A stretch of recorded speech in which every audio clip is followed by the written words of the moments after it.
أعوذ بالله من الشيطان الرجيم.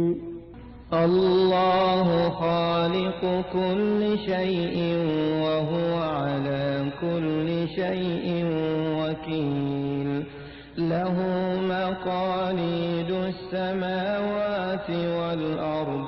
والذين كفروا بآيات الله أولئك هم الخاسرون. قل أفغير الله تأمروني أعبد أيها الجاهلون. ولقد أوحي إليك وإلى الذين من قبلك لئن أشركت ليحبطن عملك ولتكونن من الخاسرين. الله خالق كل شيء وهو على كل شيء وكيل. له مقاليد السماوات والأرض والذين كفروا بآيات الله أولئك هم الخاسرون. قل أفغير الله تأمروني أعبد أيها الجاهلون. ولقد أوحي إليك وإلى الذين من قبلك لئن أشركت ليحبطن عملك ولتكونن من الخاسرين. الحمد لله المتفرد بالربوبية والألوهية، والصلاة والسلام على سيد الأولين والآخرين نبينا محمد وعلى آله وصحابته أجمعين. إخوة الإيمان، السلام عليكم ورحمة الله وبركاته. adúpẹ́ fún Ọlọ́run ọba wa, ìkẹ́ Ọlọ́run àti ọlá Ọlọ́run kó bá Nábì wa Muhammad. Ọlọ́run ọba tá a dúpẹ́ fún yìí, òun náà ni ọba tó jẹ́ pé òun nìkan ní máa ń dá ṣiṣẹ́ rẹ̀, ẹnìkan ò lè bá ṣe. ọba yìí náà òun nìkan lọ́ba tí a máa ń fún níṣẹ́ tiwa nínú ìjọsìn wa, a tún gbọ́dọ̀ fún ẹlòmíì. ìkẹ́ Ọlọ́run ọlá Ọlọ́run kó bá Nábì wa Muhammad àtàwọn ará ilé rẹ̀ àtàwọn sọ̀hábà rẹ̀ lápapọ̀. Ikhwatal iman, ẹ̀yọ́ máa yá mi nínú ẹ̀sìn wa. ìtí wọ́n ní káfí bá ní sọ̀rọ̀ lẹ́ni òun náà ni ashirikul akbar wal asghar, ẹbọ ńlá àtẹbọ kéékèèké. ẹ̀yọ́ máa yá mi nínú ẹ̀sìn wa. kí ni wọ́n ń pè ní ẹbọ? ní tí wọ́n ń pè lẹ́bọ òun ni ja'alu sharikin lillah ta'ala fi rububiyyatihi wa uluhiyyatihi aw asma'ihi wa sifatihi. ìmú ẹnìkan nínú tọ́lọ̀ndá àbí nǹkan kan nínú tọ́lọ̀ndá, ó lè jẹ́ èèyàn ó lè má jẹ́ èèyàn, ó lè jẹ́ tí ń sọ̀rọ̀ ó lè jẹ́ tí ì sọ̀rọ̀, ká mú sẹ́gbẹ̀ẹ́ Ọlọ́run, sharikin lillah fi rububiyyatihi. gbogbo àwọn iṣẹ́ tí Ọlọ́run sọ pé òun nìkan lòun ń ṣe, ká gbà pé nǹkan tá a fi sẹ́gbẹ̀ẹ́ Ọlọ́run ọba yìí náà lè ṣe. wa uluhiyyatihi, gbogbo àwọn ẹ̀tọ́ tó yẹ ká fún Ọlọ́run ní bàádà, bá a bá ṣe ń fún Ọlọ́run ká sì máa fóònù náà. ètí wọ́n ń pè lẹ́bọnù. orúkọ tọ́lọ́run ń pè rẹ̀ ipò òun lòun máa ń ṣe báyìí, òun lòun máa ń ṣe báyìí, òun lòun máa ń ṣe báyìí. níta gbéṣẹ́gbẹ́ Ọlọ́run ọba yẹn ká máa fóun náà lórúkọ òun pé òun náà lè ṣe. àwọn ìròyìn tá a fi ń ròyìn Ọlọ́run tó jẹ́ pé Ọlọ́run nìkan ló ní ìròyìn náà, ká máa fi ròyìn ẹni tá a wí àbí nǹkan tá a wí lẹ́gbẹ̀ẹ́ Ọlọ́run, ní tí wọ́n ń pè lẹ́bọnù. èyí tó kù náà ni ká pọ̀ sí wẹ́wẹ́. ẹ̀yọ́ màá yá mi nínú ẹ̀sìn wa. bidayatu shirk, ìbọ̀rìṣà tá ń pè ní ẹbọ, kí ló bẹ̀rẹ̀ rẹ̀? ẹ̀yọ́ màá yá mi, ní tó bẹ̀rẹ̀ rẹ̀ òun náà ni ìfẹ́ àníjù sáwọn wàlí Ọlọ́run. àwọn tá a wí yìí ń wòye sáà nábì Ọlọ́run wàlí ni wọ́n. Waddu orúkọ ọyẹ ọ̀kan nínú wọn, àti Yaguuthu àti Ya'uuku àti Nasru àti Shuwa'u. sẹ́ẹ̀rẹ́ àwọn tí mo kà yín ẹni Ọlọ́run ni wọ́n. nígbà tí wọ́n wá kú, àwọn tí wọ́n jẹ́ mùsùlùmí, torí mùsùlùmí la pè wọ́n, gbogbo ẹni tí máa ń sin Allah nìkan, nígbà náà àwọn wá wò pé ṣe dí ká mọ èrè àwọn bàbá yìí síbi tí wọ́n máa ń jòkó. àṣetáni lọ sọ fún wọn bẹ́ẹ̀ o, àṣetáni lọ bẹ̀rẹ̀ ẹbọ, òun náà ni bàbá àṣẹlẹ̀ àwọn ẹlẹ́bọ. àṣetáni gan òun ló dá ẹbọ lẹ̀, òun ní sì ń pèpè síbẹ̀. kọ́lọ́mọ́ sí wa lọ́mọ náà, ẹ̀yọ́ máa yá mi nínú ẹ̀sìn wa. wọ́n wá mi èrè àwọn bàbá yìí kalẹ̀. àwọn tí wọ́n máa ń sìn wọ́n, nígbà tí àwọn bàbá yẹn kú tán, àṣetáni wa lọ lè bá àwọn ọmọ wọn lọ́kọ̀ọ̀kan, àwọn àlìjànú bú, ìpè ẹ̀rí èrè táwọn bàbá yín máa sáàrin ìlú ni. ní táwọn bàbá yín bọ́ tí fi ń dá fún ọ̀nù, bẹ́ẹ̀ bá ń bọ́ yóò dá fún yín jù báyìí lọ, bẹ́ẹ̀ bá sì bọ́ ìṣòro yín ò ní tó báyìí. That's the beginning of shirk. Nítorí bẹ̀rẹ̀ ẹbọ náà ni lẹ́yìn 100 ọdún mẹ́wàá tí anabi wa Adam aleyhi salatu wa salam tí wọ́n ti lọ. 100 ọdún mélòó mọ̀ pé jama mẹ́wàá. gbogbo 100 ọdún lọ́nà mẹ́wàá yìí tá à ń pè ní 1000 years sí, kò sí nǹkan kan tí wọ́n ń sìn lérí ilẹ̀ lẹ́yìn Ọlọ́run, kò sí nǹkan míì tí wọ́n ń gbéṣẹ́ gbé Ọlọ́run. wọ́n kàn lè ní àwọn iṣẹ́ búkọ̀ kan tí wọ́n ń ṣe ń gbà wọn bíi Hábílà àti Kábílà, tí ní Kábílà lọ́pàá Hábílà tó ẹnìkan sáà pé ẹnìkan náà àwọn méjèèjì. ìpànìyàn lè máa ṣẹlẹ̀, ká mutí ká ṣe sìnà lè máa ṣẹlẹ̀, àmọ́ ẹbọ ò sí lérí ilẹ̀ Ọlọ́run. Ọlọ́run ara Ànábì Nuhu sí wọn pé inna arsalna Nuhan ila qaumi ba'da a'udhu billahi minash shaitani rajim. Ọlọ́run bá ní ìwọ Nuhu má dákẹ́ o, wàhálà ti dé o. ìpè méjì náà láàmì o, mo ti ń di méjì báyìí. wọ́n ti ń fi nǹkan míì pín mi Ọlọ́run. Ọlọ́run ara Ànábì Nuhu sí wọn pé kó kìlọ̀ fún wọn. wọn ò padà wá gbọ́, lọ́lọ́run fi wá sọ omi kalẹ̀ lókè. ó sọ omi kalẹ̀ lókè, ó ní kó mi sàlẹ̀ náà jáde, faltaqal ma'a ala amrin qad qudira. torí shirik ẹbọ ní Allah fi pa gbogbo ayé rẹ̀ ńgbà náà. àwọn tó survive nínú wọn, àwọn náà ni àwọn tí wọ́n wà nínú ọkọ̀ anabi Nuh àti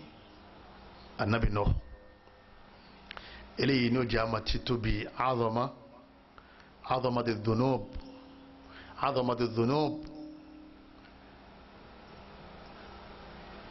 عظمة ذنب الشرك بالله تعالى. ìmú ẹlòmíì lọ́lọ́hun tó jẹ́ pé irọ́ ni, ìgbà ẹlòmíì lọ́lọ́hun àbí ìgbà kankan lọ́lọ́hun, ipò lè ṣe ń tọ́lọ̀ máa ń ṣe táwa náà mọ̀ pé irọ́ ni, torí nǹkan wọn ò sí tẹ́lẹ̀, Ọlọ́run nìkan ní ń bẹ. Ọlọ́run wá padà dá nǹkan náà, bó láti wá gbéṣẹ́ gbé Ọlọ́run. ọ̀nà onígbà náà Ọlọ́run lọ́wọ́ lérí iṣẹ́ rẹ̀. àwọn àlùfáà wọn ní nǹkan mẹ́jọ kan bẹ́ńlẹ̀ tá a kà fún wa, yóò jẹ́ kẹ́ni kọ̀ọ̀kan wa ká lè mọ bí ẹbọ bó ṣe tóbi tó wájú Ọlọ́run. alákọ̀ọ́kọ́ anna shirika tanakusun wa aibun nazzaha rabbu subhanahu nafsahu anhuma. ìtàbùkù Ọlọ́run ni kéèyàn máa fi nǹkan mí sẹ́gbẹ̀ẹ́ Ọlọ́run láìfi ní ń jẹ́ fọlọ́run. Ọlọ́run sì ti wá fọ́rẹ̀ ẹ̀ mọ́ kó níbi láìfi. Ọlọ́run ti fọ́rẹ̀ ẹ̀ mọ́ kó níbi ìtàbùkù. àdínkù ní ń jẹ́ fọlọ́run. gbogbo nǹkan tẹ̀yìn bá ti gbé sẹ́gbẹ̀ẹ́ Ọlọ́run èèyàn rí dínkù Ọlọ́run ni. èèyàn ń yẹ̀yẹ́ Ọlọ́run lọ́dọ̀ ara ẹ̀ ni. Ọlọ́run sì ni òun èso ọba yẹ̀yẹ́. àwọn afáàní ẹlẹ́ẹ̀kejì anna shirika ẹ̀rí ìṣẹ́bọ pẹ̀lú Ọlọ́run tashbihun lil makhluq bil khaliq à ń fi ọba adẹ́dà à ń fi ń wé ń ta dá tọ́nà sí jìnnà síra wọn fi khasaisillah àwọn nǹkan tó jẹ́ pé Ọlọ́run nìkan ni máa ń ṣe àtúnwá gbà pé nǹkan míì lè ṣe ní tá à ń ṣe ni à ń fi adẹ́dà agbé sípò ntaada agbé ntí adá sípò adẹ́dà sórí ntí ọ̀nbọ tó ń sìn tó gbára léwu bó ṣe rí wọn lọ́dọ̀ Ọlọ́run oyé ọ̀fà àwọn méjèèjì sẹ́gbẹ̀ẹ́ ara wọn tọ́nà sí jìnnà síra wọn eléyìí ni wọ́n ń pè ní aburú lérí ilẹ̀ tó máa ní aburú máa ṣẹlẹ̀ níbì kan ọ̀gá aburú òun náà ní ìbọ̀rìṣà nínú ẹ̀ anashirika a'dhamu dhulim wọ́n ní àbòsí wà lérí ilẹ̀ àbòsí pọ̀ táwọn yà ń ṣe lérí ilẹ̀ wọ́n ní àbòsí tó ga jù òun náà ní ìmọ̀ amú nǹkan kan sẹ́gbẹ̀ẹ́ Ọlọ́run ká máa fi ṣe déédéé Ọlọ́run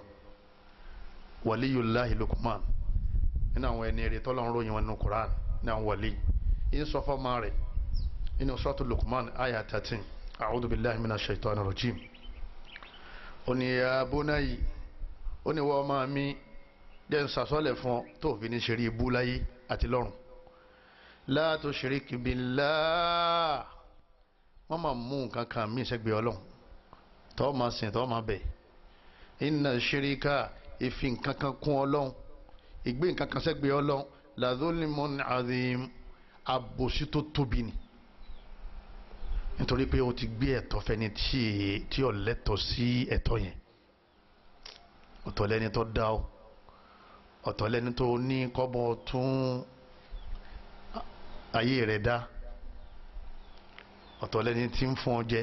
ọ̀tọ̀ lẹ́ni tó ń dúpẹ́ fún ọ̀tọ̀ lẹ́ni tí ó gbà ọ́ là ọ̀tọ̀ lọ́dọ̀ ẹni tó ń lọ àbòsí tó tó yín o kò sí lérí ilé Ọlọ́run àwọn fáwọn ni o lè ṣàbòsí fọ́lọ́run ara rẹ̀ ló ń ṣàbòsí fún nínú táwọn fáka wọn ni ashiriku akbarul kaba'iri àwọn iṣẹ́ crime lérí ilẹ̀ téèyàn máa ń dánwò tọ́lọ̀ wọn máa wò yàn wípé ẹ̀ṣẹ̀ ńlá ló ń dá yìí wọ́n ní gbogbo ẹ̀ṣẹ̀ tó wà láyé ká pààyàn ká báyàwó tí àlẹ́tọ̀ sí lásìpọ̀ ká jẹ́wọ́ rìbá ká pààyà ẹni lẹ́kún ká ṣàbòsí fáwọn èèyàn ká bà tèèyàn jẹ́ wọ́n ní ẹ̀ṣẹ̀ ńlá gbogbo ẹ̀ wọ́n ní àmọ́ gbogbo ẹ̀ lọ́gàá akbarul kaba'ir anabi ni sallallahu alaihi wasallam ala unabbi'ukum bi akbaril kaba'ir anabi ẹ dákun ẹ̀yin sahaba ẹ jẹ́ fún yín ní ro ẹ̀ṣẹ̀ tó tóbi jù lọ́dọ̀ Ọlọ́run tí ó ṣẹ̀ṣẹ̀ mímọ́ tó tóbi tó anabi wa sọ lẹ́ẹ̀mẹ́ta bẹ́ẹ̀ ala unabbi'ukum bi akbaril kaba'ir ala unabbi'ukum bi akbaril kaba'ir ẹ̀ṣẹ̀ tó tóbi jù tọ́lọ́run bẹ yọ̀ǹda yàn lérí ẹ̀ tó tóbi jù tọ́lọ́run yẹ fèrè jìyàn lérí ẹ̀ anabi kórè lẹ́ẹ̀mẹ́ta kulina bala ya Rasulullah àwọn sahaba ni rẹ̀ anabi dákun sọ fún wa nítorí Ọlọ́run sọ fún wa kálí jìnnà sí anabi ni al-ishraku billah òun náà ní kéèyàn ó mú nǹkan kan sẹ́gbẹ̀ẹ́ Ọlọ́run kọ́ ma wá fún lẹ́tọ̀ Ọlọ́run tá à ń pè lẹ́bọ ashirk ẹbọ àti máa ń gbọ́ tipẹ́ ẹlòmíràn rò pé ká gbé bọ síríta mẹ́ta nìkan ni wọ́n ń pè bẹ́ẹ̀ àwọn ẹlẹ́bọ ń bẹ lágbègbè wa wọ́n ń bẹ nílùú wa kò sí ìlú tó ń wò sí kódà àwọn àfẹ́sì ń ṣẹbọ nínú yàrá tí wọ́n fi ń dá àwọn èèyàn lóhùn tí wọ́n ń pè ń jálàbí ọ̀pọ̀lọpọ̀ mùsùlùmí wọn ò mọ títóbi ẹbọ débi pé kódà ẹ̀rẹ́ lómi tó nírun gbàgbá yìí ń sì ń ṣẹbọ ẹ̀rẹ́ lómi tó bo jàlíbáàbù ń sì ń lọlé ẹlẹ́bọ kò mọ̀ pé òun ṣẹbọ kódà ẹ̀rẹ́ lómi tó bojú ń sì ń ṣẹbọ àbẹ̀nití lè bá bàbá kan kọ́ bá wọn sàsí ìyáálé òun àbíyàwó rẹ̀ ó sì dá gbogbo nǹkan borí ètò ẹ̀dàkùn ṣe é ti ń ṣe nì Ọlọ́run ojú náà pẹ̀lú gbogbo aṣọ tọwọ́ rẹ̀ kátó wá pé àwọn ọ̀daràn tá a ṣe gbọ́dọ̀ sọ́lọ́ lẹ́nu rárá tá a tó máa ń fẹ́ bọ́ọ̀kùn wọ́n ní ibi tó burú dé yuhbitu jami'a a'malil abdi salihah fi dunya wal musajjala fil akhirah gbogbo iṣẹ́ tẹ̀yàn fọwọ́ ẹ̀ ṣe nílé ayé tí n bá ti ń ṣẹbọ wọn lọ́wọ́ ọba ó bà á jẹ́ máa lọ́wọ́ Ọlọ́run ò ní gbà á bí n bá ń ṣe mẹkáníìkì Ọlọ́run ní falùbáríkà sí tó bá jẹ́ pé mẹkáníìkì bá ní tí ń to mọ́tò tó bá jẹ́ pé kápẹ́ntà bá ní gbogbo iṣẹ́ tí ń bá ń ṣe kò ní sálùbáríkà mẹ́ gbogbo iṣẹ́ tí yẹn bá ń ṣe nílé ayé tí ń bá ń fẹ́ bọ́ ọkùn kọ́ máa dẹbí pọ̀ kọ́ máa fún yàn lómi kọ́ máa bùyàn lówó kọ́ máa kọ́lé fún yàn kọ́ máa ra mọ́tò fáwọn yàn kọ́ máa tọ́jú aráàlú tí ń bá ti ń ṣe bọ́ papọ̀ mọ́ lọ́dọ̀ Ọlọ́run eléré ibu ni gbogbo iṣẹ́ tó ṣe sílé ayé ó bàjẹ́ èyí tí ń ṣe ilé ayé yó bàjẹ́ èyí tó ṣe sọ́run tó wọ́n ti kọ́lẹ̀ fún tẹ́lẹ̀ kó tó bẹ̀rẹ̀ ẹbọ òun náà sì bàjẹ́ kó tó dọ̀run Ọlọ́run bá ní walaqad uhiya ilayka àti ránṣẹ́ sí ànábì wa ila alladhina min qablika a sì ránṣẹ́ sáwọn tó ṣáájú rẹ̀ náà àti wọ́nu wọn la in ashrakta sórí wọ̀nyí tá Muhammad náà ń pè bẹ́ẹ̀ domiru ya'udu ala Muhammad sallallahu alayhi wa sallam la in ashrakta ìwọ̀nyí a'zamu khalqillah ẹni tọ́lọ̀ ń fẹ́ràn jù sayyidul awwalina wal akhirin òun lásìwájú gbogbo àwọn tó ti lọ àtàwọn tán bẹ àtàwọn tán bọ̀ kò sí tí ànábì ò tóbi jùlọ lẹ́yìn Ọlọ́run ànábì ju Kaaba lọ Ọlọ́run wá ní ìwọ tó súnmọ́ mi jù náà ní ànábì Muhammad ju gbogbo àwọn ànábì Ọlọ́run lọ ànábì Muhammad ju àwọn màláíkà lọ Ọlọ́run bá ní láyín ní ashrakta tíntín báyìí nínú tí mo dá tó bá fi sẹ́gbẹ̀ẹ́ mi tó wà ń fún lẹ́tọ̀ọ̀tọ̀ yẹ kó fún mi la yahbatanna amaluk gbogbo iṣẹ́ tó ṣe síwájú àwọ̀ Ọlọ́run ó sì dòfò ó ti bàjẹ́ kó tó dọ̀run wàhálà Maka wàhálà Madina Ọlọ́run ní wọn ọkọ̀ kankan lẹ̀ mọ́nu kò sí tí wọ́n kọ́ lẹ̀ tọ́ba torí ó ti ba gbogbo ẹ̀jẹ̀ kó tó dọ̀run wala takunanna minal khasirin kọ̀ wá sí tó ní kọ́ ọmọ sí nínú àwọn tí ó ṣòfò ẹni òfò lọ́jẹ́ tó bá ti ní nǹkan kan tó gbéṣẹ́ gbé ọlọ Suratu Zumar aya 65 sẹ́yìnpá máyà wa ní gbogbo àfa àkọ́mọ́nkéw gbogbo lè mọ́mọ́ àṣáájú kírun kọ́ lọ lè sọ́ra wọn bí kí wọ́n bá tẹ́wọ́ kéyìn lọ lè ké sí ànígbà wọn bá nábì wí báyìí ipe àbàṣẹ ẹ̀jẹ̀ ẹ̀wọ̀n gbẹ́ nìkan dá lè kéwú lẹ̀ kọ́dà àti 1960 ni wọ́n ti ń jáde ńbẹ̀ torí nǹkan mọ́ lè kéwú yẹ òfò bá ní Ọlọ́run ló sọ bẹ́ẹ̀ nígbà wọn wọ́n nù ànábì ipe òfò bá tọ́ba iṣẹ́ bọ́ ẹ̀wọ̀n sọ̀rọ̀ sí ìwẹ̀ sọ̀rọ̀ àfa ẹ̀sọ́ ẹ̀ lè mọ́mù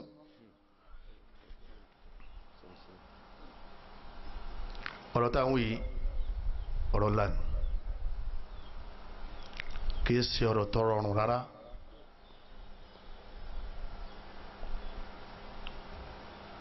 ọlọ́mọṣẹ́ ṣàánú wa ó dà nílẹ̀ Yorùbá wọ́n máa fi ṣíríkù ṣe dáwà wọ́n ní àwọn lọ́ọ̀lù kan àwọn wá rí àwọn kèfèrí wọn ò jẹ́ káwọn ṣe wá sí kíní táwọn mú lọ́wọ́ yẹn àwọn wá lẹ̀ mọ́ kíní wọ́n mú lọ́wọ́ jẹ́ mọ́ pàró àwọn ní la ilaha illallah báwọn ṣe lẹ̀ mọ́nu lọ́jọ́ àwọn orí wà sí sí ń bẹ̀ níta ń bẹ lọ́wọ́ àwọn fi ń dáàbò bẹ̀ sí ni la in ashrakta ọlọ́wọ́n ọba ní kọjá pé ọwọ́ rẹ̀ ní gbogbo aráàlú ti gbà sílámù tó bá ní ẹbọ tíntín la yahbatanna amaluk ọlọ́wọ́n bá ní gbogbo ṣẹ́ rẹ̀ pátá ní ó bàjẹ́ òróǹro ni yóò sì fọ́ mọ́màlú rẹ̀ ọlọ́run dákọ̀ àwọn anábì ọlọ́run nínú Suratul An'am anábì Ibrahim Daud anábì Yunus gbogbo ọ̀sà dárúkọ wọn lọ bí 18 Ayuba wa Yunusa dákọ̀ gbogbo wọn síbẹ̀ nígbà tó lọ́wọ́ parí ayà yìí oní dhalika hudallah ọlọ́run bá ní ẹ̀yìn yìí ẹni rẹ̀ ní ìmọ̀nà èmi ọlọ́run bá ní ọlọ́run bá ní kẹ́ ẹ mọ̀nà èmi ọlọ́run bá ní kẹ́ ẹ mọ̀nà eléyìí ní mọ̀nà èmi ọlọ́run kí ni wọ́n pè ní mọ̀nà tawhid yahdi bihi man yasha'u min ibadi ọlọ́run lẹ́ni tó bá wù òun lòun máa ń sọ sójú ọ̀nà tawhid gbogbo wa bá ṣe jòkó lẹ́yìn àánú ọlọ́run ló lé wa bá jàmá àwọn ò ní relationship kan láàrin àwa àtọ́lọ́run tọ́lọ́run fi fà wáyọ kódà kéwú tẹ́ni kọ̀ọ̀kan wá ké lánàá kà ń sọ ọ̀tọ̀ níta ké àwọn kéwú ṣíríkù la ké púpọ̀ jù tẹ́lẹ̀ bí àwọn wá irun àfin káàkiri inú gbó ìgbẹ́ gbígbẹ́ ẹ̀dákùn ọlọ́mọ ṣìyàn lélẹ́rí ibù yóò sì lọ tí ó kun náà wọ́n la ṣètọ́n kò síbi tí ìdarí yẹn sí ìgbẹ́tọ̀ mẹ́nitọ́ yà bàbá mọ́mọ́ ni àwọn náà sáré gbàdá àwọn afáàní ni wọ́n sì ń bẹ láyé ní tiwọn ọ̀pọ̀lọpọ̀ wọn ti kú àwọn míì ti kú nù wọn wọ́n ní ẹlẹ́sà gbẹ́ gbígbẹ́ wá nákàlí wọ́n lọ tí ó kun náà sàn àwọn rẹ́rìn ọlọ́mọsá ìsànà ìtọ́lọ́run sí náà lọ́fẹ́ kí gbẹ́ ó ṣe ọlọ́run wa ní gbogbo àwọn ànábì ọlọ́run pátá méjèèdínlógún tóun dárúkọ nísìn walaw ashraku ọlọ́run bá ní bí kan nu wọn bó ṣe jẹ́ ànábì ọlọ́run tóun tó bá ní nǹkan téńtéń báyìí nínú yàrá tó gbára lé tó gbẹ̀mí tẹ̀ ipò lè ṣe tọ́lọ̀ mọ́ ń ṣe làbìtọ̀ anihun ma kanu ya'malun ọlọ́run bá ní gbogbo tí wọ́n ṣe pátá kò jẹ́ nǹkan kan wájú òun ọlọ́run ọba láti kú dànù Suratul An'am aya 88 nítorí bàbá máyàwá ó lè máa ní kéwù mọ́kà ni wọ́n ń kọ́ yín o ibi yàtọ̀ Al-Qur'ani tọ́lọ́run sọ̀kalẹ̀ fún gbogbo ayé wama arsalinaka illa rahmatan lil alamin ọlọ́run bá ní Qur'an àánú ni fún gbogbo àgbáńláyé kì í ṣe fáwọn ará mọ́kà nìkan nígbà abúlé abiy lọ́hùn ò sí wọnú ẹbọ àtàbújáàlì ọlọ́run ò ṣépele wọn tabbat yada abi lahabin wa tabba ọlọ́run ní kò ní dáa fún bẹ́ẹ̀ bá wà mọ́kà tí ó bí bá ń ṣẹbọ kọ́dà kó kú sínú Kaaba ń lè wọ náà nínú pàtàkì tá a fi mọ bí ẹbọ ṣe burú tó anna Allaha la yaghfiru ashirika liman lam yatub minhu wa mat ẹni bá kú lérí ẹ̀ ṣẹ́ni téèyàn bá ti kú lérí ẹ̀ ọ̀rọ̀ fúyẹ́ ìpínpà mo ti gbọ́ yìí alhamdulillah láti ẹni lọ́yìn tún ṣe mọ́ ṣé tó bá ti pinnu lẹ́nu gbogbo yìí tó ti ń ṣe bọ̀ ọlọ́run sì pa gbogbo rẹ̀ kọ́dà bí erépa rẹ̀ bá ń bẹ lára rẹ̀ bóyá gbẹrẹ tó ti sín tí ò ṣe parẹ́ ètò sísí jàgbọ̀n tọrùn àbí ètò sísí ẹlẹ́mí ò sin láti rí báyìí yóò sì sin débi gbogbo róòdì mọ́nítọ̀ ọ̀tá tí ń lé ọgán tó ń sá fún tó torí ẹ̀sẹ̀ yìí ni tó bá pàdé ẹ̀gán kò lè sá ọ tó bẹ́ẹ̀ àbí kò lè tó bẹ́ẹ̀ àwọn yẹn ṣe eré búlẹ̀ Yorùbá gan ni o ọlọ́mọta bá ní yí wọn padà sí dáadáa kọ́mọjà wọn náà rà padà sí ibú àdáwò tí ó bá wa tá a fi dẹ́lẹ́bọ̀ ọlọ́mọjà àmọ́ wọ́n ní ẹbọ níbi ó burú sí ọlọ́run bọ̀ ò ní ṣàforíjì fẹ́ni ọba kú lérí ẹ̀ kọ́dà kò sẹ́ni tí ó bí ọlọ́run tọ́lọ́run ọgbọ̀ èmi ò rí ẹni tí ọ̀dà ìmọ̀ àyà wọn àyà ẹni tó tóbi jù tọ́lọ́run ọba ní tó bá ti dẹ̀rọ ẹbọ kọ́mọ bọ́hùn sọ̀rọ̀ nípa ẹni kankan yóò wọ náà ni ṣàǹgbá nàbí ó sì pẹ̀ níjọ́ àlìkìyàmà yóò sì pẹ̀ olùgbàgbọ́ òdodo ni ànábì ọ̀lágbára ti sì pẹ́ tó kú sínú òòsà ọlọ́run ọba ní inna Allah òun ọlọ́run la yaghfiru an yushraka bi òun ò ní fẹ́ríjìn ọlọ́run ò ní fẹ́ríjìn gbogbo ẹni ọba kú sídìí ẹbọ wa yaghfiru ma duna dhalika liman yasha ẹni bá ṣẹ̀ṣẹ̀ mí yàtọ̀ sẹ́bọ ó bá wọ ọlọ́run ọba ó lè fẹ́ríjìn wá sí wù ó lè jẹ́ ń yà yọ padà fi sálì janna tí ọba ti ṣẹbọ àlìjánà ní ilé gbogbo ẹni tí ọba ṣẹbọ èyíkéyìí ẹ̀ṣẹ̀ tó wù kó ṣẹ̀ láyé tí ìbá ti ṣẹbọ lọ́rùn ọ̀rọ̀ rẹ̀ imma an yu'adhiba Allahu bi'adli nínú kọ́lọ́wọ́n ọba ó fìyà jẹ lérí déédéé tó ṣe fún aw ya'fu anhu bi rahmatihi àbí kọ́lọ́wọ́n ó yọ̀ǹda rẹ̀ pé ó mọ̀ yọ̀ǹda rẹ̀ àmọ́ gbogbo ẹlẹ́bọ ọlọ́run ò ní yọ̀ǹda wọn àárí eléyìí ní Suratun Nisa aya 48 ibẹ̀ láti rí ẹ̀yọ́ máa yá mi nínú ẹ̀sìn wa sẹ́mà pé ọlọ́run bá ti lérí pọ̀ wọn ní fẹ́ríjì kọ́dà ọlọ́run wọ́nu ànábì sallallahu alaihi wasallam ìpè ẹni bá kú sérí ẹbọ ká nábì ọmọ kẹrùn sí la ká nábì ọmọ sàdúrà fún tóró wọn nígbà ọlọ́wọ́n bá ní ma kana linnabi ọlọ́wọ́n bá ní anabi Muhammad a'adhamu khalqillah ẹni tó tóbi dùn nínú àwọn ẹ̀dá ọlọ́wọ́n bá ní ma kana linnabi anabi ò tó bẹ́ẹ̀ walladhina amanu àtàwọn olùgbàgbọ́ òdodo àgbáyé pátápátá an yastaghfiru lil mushrikin kama wá bẹ̀ mí ipe kí n ṣàforíjì fún ẹni ó kú sídìí ẹbọ wọn ò tó bẹ̀ kán bẹ̀ mí wọn ò tó bẹ̀ kí wọ́n ṣe sọ jáde lẹ́nu fẹ́mi ọlọ́run àfi káwọn náà kan tí wọ́n ń bẹ̀ walau kanu uli qurba ìbáàjẹ́ ni tó súnmọ́ wọn pẹ́kípẹ́kí táànù rẹ̀ ń ṣe wọ́n bí bàbá wọn bí ìyá wọn àtàwọn ẹbí wọn min ba'di ma tabayyana lahum annahum ashabul jahim lẹ́yìn ìgbà tó ti kílẹ̀ sí wọn yìí pé ọmọ náà jahimu ni wọn ó ti kílẹ̀ sí yìí ẹni mo ti nífi sínú náà jahimu gbére kílẹ̀ wọn fẹ́ sí pé wọn fún ẹni tóbi jùlọ là nábì tá a lè gbójúlé pé tó bá jùlọ àlùkìyàmà ọlọ́run ṣe lè ní ká ànábì ó sì pé àwọn lágbájá ànábì ó sì pé àwọn tó bá ní ìmánì gbogbo àwọn tó bá kú sídìí ẹbọ ànábì ò tó bẹ́ẹ̀ kó ní ọlọ́run yọ̀ǹda wọn ọlọ́run wa ní bàbá wa sọ náà òun ò ní yọ̀ǹda wọn torí bẹ́ẹ̀ náà àyà kan tó lọ ní astaghfarta lahum am lam tastaghfir lahum falan yaghfira Allahu lahum ọ̀tọ̀rọ̀ àforíjì fún wọn ọ̀tọ̀rọ̀ àforíjì fún wọn ọlọ́run ò ní fèrèjì wọn nínú àyà kan ó ní ọba àtọ̀rọ̀ àforíjì fún wọn fún 70 times èmi ọlọ́run bò ní fèrèjì wọn sọ̀rọ̀ pé bí sẹ́wù rẹ̀ bá ń pé àwọn gbé lọ́rùn kò sí ní tó lè gbé bó bá wá jẹ́ ni ọlọ́run lóòótọ́ torí àwọn ẹni ọlọ́run ó sì pẹ̀ àwọn ilé ọlọ́run sì pẹ̀ awliyaullah ọlọ́run máa ṣàfàwọ́ náà sínú ìpẹ̀ tí wọ́n ṣe wọ́n sì pẹ̀ fẹ́ni tó ní mánì tí ọláwọn ẹ̀ṣẹ̀ pẹ́pẹ́pẹ́ ní kò sẹ́nìkan tí ó dé tọ́ ẹni tí ń ṣẹbọ láti sì pẹ́ eléyìí wà ní suratu Tawba aya 113 ẹ lè wò lé bẹ́ẹ̀ bá ti wo ìdánilójú wa dé ọ̀rọ̀ kọjá pé ẹ̀ẹ́dẹ́gbà bẹ́ẹ̀ aya Quran tó kílíàn àwọn anábì ọlọ́run wọ́n máa ń ṣàdúrà ọlọ́run ti sìn wọ́n lànàbì ọlọ́run ẹni ọlọ́run bá ti sìn lànàbì ọlọ́run ọba ọlọ́run yìí bínú sí wọn mọ́ abẹ́ ẹgbọ́ nínú àwọn anábì ọlọ́run ọba tí wọ́n ní ọlọ́run padà yọ kó nínú àwọn anábì ọlọ́run ẹgbọ́ rí wòlíì lèyìn lè yà téèyàn bá rọra tó bá tẹ jẹ́jẹ́ ọlọ́run sì yọ kó láàrin wọn àmọ́ àwọn anábì ọlọ́run wọ́n bá ti wà lọ́fíìsì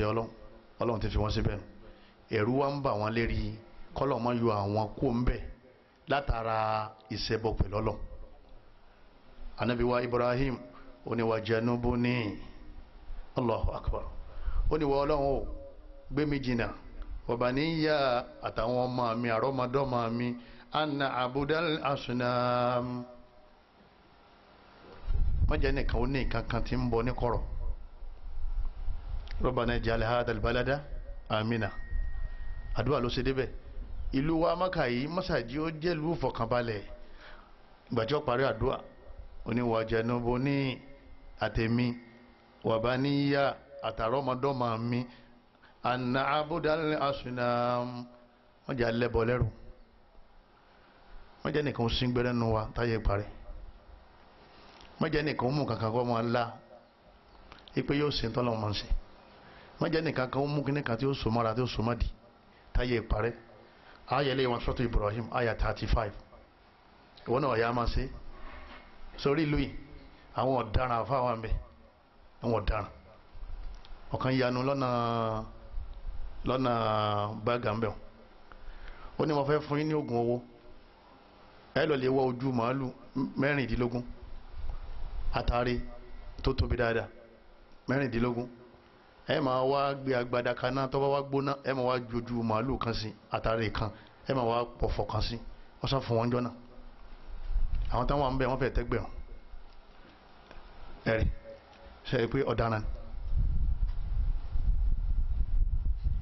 ọlọ́mọṣẹ́ ṣàánú wa wọ́n bẹ̀rẹ̀ sí jó wọ́n hó àṣírí bàbá fáwọn láṣírí bàbá ti tó àṣírí táàfin máa pẹ́ bọ́ lágbà anna Allah harrama jannatahu ala al-mushrik ẹ̀rẹ́ ni tí bá ń ṣe ẹbọ pẹ̀lú Ọlọ́run tá a fi mọ̀ pọ̀ lágbára ọlọ́run kọ́ àlìjáná rẹ̀ kalẹ̀ fẹ́ni tí ó bá ṣẹbọ ó lè máa ṣẹbọ kọ́ wá wà àlìjáná ọlọ́run kò sọ́nà tó gbà wọ̀ ọ́ ọmọ ọlọ́run lọ́lọ́run kò tó kù láyé ó wá fẹ́ máa lọ lè gbádùn nínú àlìjáná tó kọ́ bóun ni ó ṣe wá rọrùn bóun ló ṣe fẹ́ rọrùn kọ́ wà nílé ayéṣẹ́ kọ́ ọlọ́run ọba mi tó ń sìn òòṣà àdábọ̀ òòṣà àjọbọ lábúlé yín ẹ̀ sì wọ́n ń ṣe ẹ̀ sì tí wọ́n ń bẹ̀ ẹ wá kú ìwọ wá láti jẹ́ náà tọ́lọ́run kọ́ kalẹ̀ lọ́rọ̀ lè wọ̀ ọlọ́run bá ní kọjá jẹ́ bẹ́ẹ̀ wọ́n ní mukhalladun fin nar tọ́ba ti wá wọná kò ní jáde mọ́ àwọn tí ó bá ṣẹbọ tán bá ṣẹ̀ṣẹ̀ kan tọ́lọ́run ọba yọ̀ǹda wọn wọ́n wọná wọ́n padà jáde ńbẹ̀ ẹlẹ́bọ àti wọlé ẹ̀ láàrin àníra ti jáde ẹ̀ ká lè sọ́ra gan-an wọ́n gbé kìnní kan fún wọn ní kìnní yìí kó lò nítorí ọba lò wádìí ẹ̀ dáadáa ó sì wá kílẹ̀ ní yóò ṣe fún mi kílẹ̀ ní kìnní yóò ṣe fún mi àwọn ní oògùn jẹ̀díjẹ̀dí nìtọ́ kìnní yìí kílẹ̀ ní yóò ṣe fún wọn ni yóò lésù jìnnà sí ọ ni kò sí ní tó lè lésù jìnnà lẹ́yìn àlá àtàdúà wọ́n máa yá zága.